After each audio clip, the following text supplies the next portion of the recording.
If you want to connect your Notion workspace to Claude, here's how it works.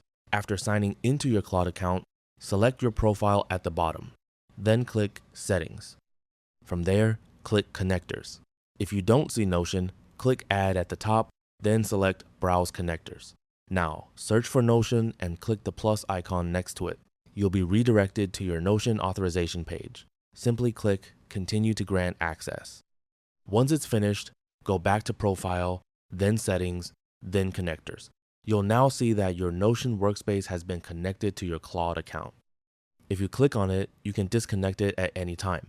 You can also manage the permissions Claude has, but I recommend setting it to needs approval. Finally, click the plus icon in the prompt box, go to Connectors, and make sure Notion is turned on.